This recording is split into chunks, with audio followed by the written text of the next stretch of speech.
పత్రికలో లిక్కర్ బాసుల arrest, Jagan shadow, meetings dealings అన్నింటిలో ధనంజయ దిట్ట, సర్వంతరామిలాగా ఎదిగినటువంటి తీరు, ధనంజయ రెడ్డి, కృష్ణమోహన్ రెడ్డిని అదుపులోకి నేడు కోర్టులో ప్రవేశపెట్టనున్న అధికారులు, లిక్కర్ స్కామ్ కేసులో కీలక మలుపు, అంతిమ లబ్ధిదారుపై గురి, మద్యం కుంభకోణంలో బిగ్ బాస్ గుట్టు బయటపెట్టేలా దర్యాప్తు, నాడు సీఎంఓలో నెంబర్ 2 కృష్ణమోహన్ రెడ్డి, షిరిడి సాయి ఎలక్ట్రికల్స్ పై వల్లమాలిన ప్రేమ, ఉమ్మడి నెల్లూరు జిల్లాలో మైనింగ్ అంతా ఆయన కన్సర్న్లోనే, కుమారుడి పేరుతో కంపెనీలు, మద్యం ముడుపుల సొమ్ము రూటింగు, ధనంజయ రెడ్డి డిఫాక్టో సీఎం అని చెప్పి మొత్తం 4-5 పేజీలు ఉన్నాయి ఏ వార్తలు. వారిద్దరికి వ్యతిరేకంగా సాక్ష్యాలు, జగన్ హయాంలో మద్యం కుంభకోణాలు జరిగిందని చెప్పి వీళ్ళు డిసైడ్ చేసేసి ప్రతిరోజు రాస్తున్నటువంటి వార్తల్లో భాగం. నిన్న కూడా సుప్రీంకోర్టు వీటికి సంబంధించినటువంటి లిక్కర్కి సంబంధించినటువంటి కేసుకు సంబంధించి తీవ్ర పర్యవసానాలు మీకు తప్పవు అని చెప్పి ఈ రాష్ట్రంలో ఉన్నటువంటి సిఐడి అధికారులను హెచ్చరిస్తూ రాజకీయ దురుద్దేశాలతోనే మీరు ఈ కేసు పెట్టినట్టుగా కనపడుతుంది. దీని వెనక పక్షపాతం, దురుద్దేశాలను మేము కొట్టిపారేయలేము, కానీ దర్యాప్తు నిష్పక్షపాతంగా, పారదర్శకంగా కొనసాగించాలని చెప్పి సుప్రీంకోర్టు నిన్న కూడా కీలకంగా వ్యాఖ్యానించింది.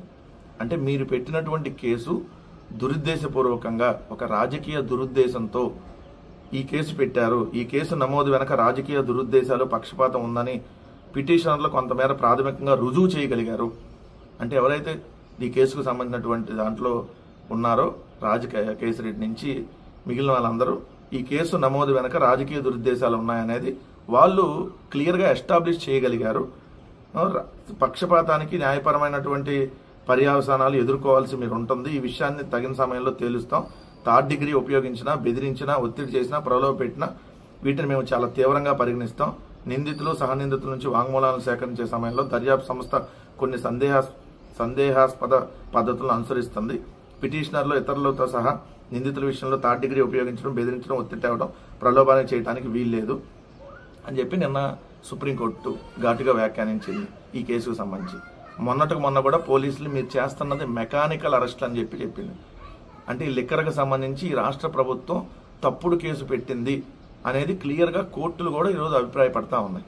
ఎందుకంటే మొన్న అనేక కేసుల్లో చూస్తే హైకోర్టు కూడా పోలీసులు మీకు కేసులు పెట్టడము, వేధించడం తప్ప, అరెస్టులు చేయడం తప్ప అసలు విచారణ చేయడం చేత కాదా అని చెప్పి మొన్న హైకోర్టు అనేక సందర్భాల్లో వ్యాఖ్యానించింది. ఇప్పుడు డైరెక్ట్గా సుప్రీంకోర్టు అయితే లిక్కర్కి సంబంధించి మొన్న మెకానికల్ అరెస్టులు చేస్తున్నారని ఉంది.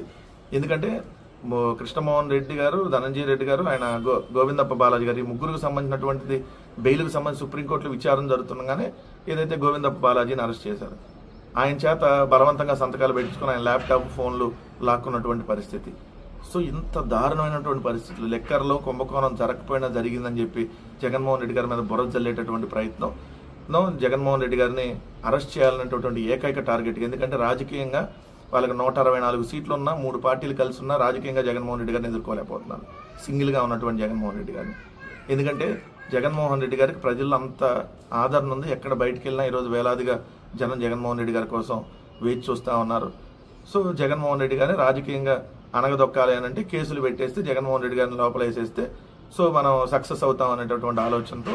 ఎందుకు ఆల్రెడీ అంతకుముందు కూడా చంద్రబాబు నాయుడు గారు ఆల్రెడీ ఒక కేసు స్కిల్ డెవలప్మెంట్లో అరెస్ట్ అయి ఉన్నారు కాబట్టి ఆయన అరెస్ట్ చేస్తాడు, అందుకని అతను కూడా అరెస్ట్ చేస్తా అనేటటువంటి ఏదైతే కక్షపూరితమైనటువంటి దూరంతో వెళ్తున్నట్టుగా క్లియర్గా కనపడతా ఉంది. ఈ వార్త చూడగానే ఇది ప్రతిపక్ష నాయకుడు మాట్లాడిన వార్త, ముఖ్యమంత్రి మాట్లాడిన వార్త అర్థం కాల. రైతులు నష్టపోతే చూస్తూ ఊరుకోం. బర్లీ పొగాకు క్వింటాలు 12,500 కొనాల్సిందే. రైతులు పండించకపోతే కంపెనీలు మూతపడతాయని గుర్తుంచుకోండి. వచ్చే పంట కాలానికి పొగాకు బోర్డు పర్యవేక్షణలో బైబ్యాక్ ఒప్పందాలు.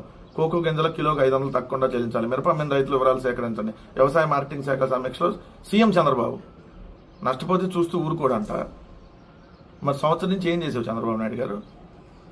పొగాకు బోర్డు విఫలం, మీరే చెబుతున్నారు. పొగాకు బోర్డు విఫలం, పొగాకు బోర్డు పర్యవేక్షణలో బైబ్యాక్ ఒప్పందం, మొత్తం ధాన్యం కొనుగోలు చేయండి, మిరప రైతుల పేర్లతో జాబితా ఇవ్వండి. ఎప్పుడు మిరపకు సంబంధించి దాదాపు 3 నెలలు అవుతుంది. జగన్మోహన్ రెడ్డి గారు మిర్చి యార్డుకు సంబంధించి అక్కడికి వెళ్ళి రైతుల్ని పరామర్శించి రైతులకు గిట్టుబాటు ధర కల్పించాలని చెప్పింది. ఆ రోజు లేఖ రాశారు. కేంద్ర ప్రభుత్వం ఏదో 25% కొంటానంది. అంటే 100%లో 25% కొంటానంది. సరే 75% రైతులు నష్టం. సో 25% కొంటా అన్న దానికి సంబంధించి చూస్తే ఏదో మీరు ఇప్పటి వరకు వాళ్ళకి ప్రపోజల్స్ పంపలా. రైతులు రోజు రోడ్డు ఎక్కి గొడవ చేస్తున్నటువంటి పరిస్థితి. అయ్యా మాకు గిట్టుబాటు ధర లేక అల్లాడిపోతున్నాం అని చెప్పి అలానే మొన్న ధాన్యం రైతులు పరిస్థితి అగమ్యకు వచ్చారు. నిన్న నీ బూత్ పత్రిక జ్యోతిలోనే లోపల జిల్లా ఎడిషన్లో రాసినటువంటి పరిస్థితి ధాన్యం దైన్యం అని చెప్పి సగానికి సగం ఇప్పటివరకు ధాన్యం కొనుగోలు చేయాల. కొన్నటువంటి ధాన్యానికి ఇప్పటికి డబ్బులు చెల్లించట్లా సరిగ్గా సకాలంలో. రైతుకి గిట్టుబాటు ధర కల్పించడం విఫలం, పూర్తిగా రైతుకి భరోసా కల్పించడంలో పూర్తిగా విఫలం. రైతులకు సంబంధించి ఏదైతే పంట నష్టపోయినటువంటి వాళ్ళకి ఏదైతే ఇన్పుట్ సబ్సిడీ ఇచ్చేదాంట్లో విఫలం. మొత్తం రైతాంగాన్ని పూర్తిగా గాలికి వదిలేసి మీరు మాత్రం గాల్లో చక్కెరలు కొట్టడానికి హెలికాప్టర్లు కొనుక్కుంటూ తిరుగుతున్నారు. రైతులకు మాత్రం ధరల స్థిరీకరణ నిధికి డబ్బులు లేవు, రైతులకు ధాన్యం కొనడానికి డబ్బులు లేవు, రైతులకి ధాన్యం డబ్బులు తిరిగి చెల్లించడానికి డబ్బులు లేవు, ఈ రాష్ట్రంలో పథకాలు ఇవ్వడానికి డబ్బులు లేవు. కానీ మీరు గాల్లో మాత్రం రైతులను పూర్తిగా గాలికి వదిలేసి మీరు మాత్రం గాల్లో చక్కెరలు కొట్టడానికి మీకు ఒక హెలికాప్టర్, మీ కొడుకు ఒక హెలికాప్టర్, మీ ఇంకొక దత్త కొడుకు ఒక హెలికాప్టర్. సో మొత్తం ముగ్గురికి 3 హెలికాప్టర్లతో ఈ రాష్ట్రంలో చక్కెరలు కొట్టడానికి మాత్రం ఉంది. పొద్దునపూట హైదరాబాద్లో ఉంటారు, అయితే మధ్యాహ్నం అమరావతిలో ఉంటారు, మళ్ళీ రాత్రి తిరిగి హైదరాబాద్లో ఉంటారు స్పెషల్ హెలికాప్టర్లో వెళ్ళి. ఇది ఈరోజు రాష్ట్రంలో పరిస్థితి. ఉపాధి నిధులు విడుదల చేయండి సర్పంచుల సంక్షేమ సంఘం విజ్ఞప్తి. ఆర్థిక సంఘం నిధులు వెంటనే విడుదల చేయాలి రాష్ట్ర సర్పంచుల సంక్షేమ సంఘం వినతి. గ్రామ పంచాయతీలకు 15వ ఆర్థిక సంఘం నిధులు వెంటనే విడుదల చేయాలని రాష్ట్ర సర్పంచుల సంక్షేమ సంఘం అధ్యక్షుడు, అగ్నికుల క్షత్రియ సంక్షేమ అభివృద్ధి సంస్థ చైర్మన్ చిలకపూడి పాపారావు, అఖిల భారత పంచాయతీ పరిషత్ ఉపాధ్యక్షుడు జాసి వీరాంజనేయులు ప్రభుత్వానికి విజ్ఞప్తి చేశారు. ఈ మేరకు వారు రాష్ట్ర పంచాయతీరాజ్ గ్రామీణాభివృద్ధి శాఖ ముఖ్య కార్యదర్శి శశిభూషణ్ కుమార్ను సచివాలయంలో కలిసి వినతిపత్రం ఇచ్చారు. పంచాయతీల్లో నిధుల కొరతను దృష్టిలో పెట్టుకుని కేంద్రం కేటాయించిన ఆర్థిక సంఘం నిధులు విడుదల చేయాలి. ఉపాధి హామీ పథకంలో మెటీరియల్ నిధులతో చేసిన పనులకు బిల్లులు చెల్లించాలి. సో ఈ రాష్ట్రంలో అయ్యా ఉప ముఖ్యమంత్రి గారు, మరి ముఖ్యంగా మీకే చెప్పాలి, మీరు ఫస్ట్ డ్రామాలు ఆపేసి ఉపాధి కూలీలకు సంబంధించినటువంటి వాళ్ళని మనం కూలీలు అనొద్దన్నారు, ఓకే ఉపాధి సేవకులు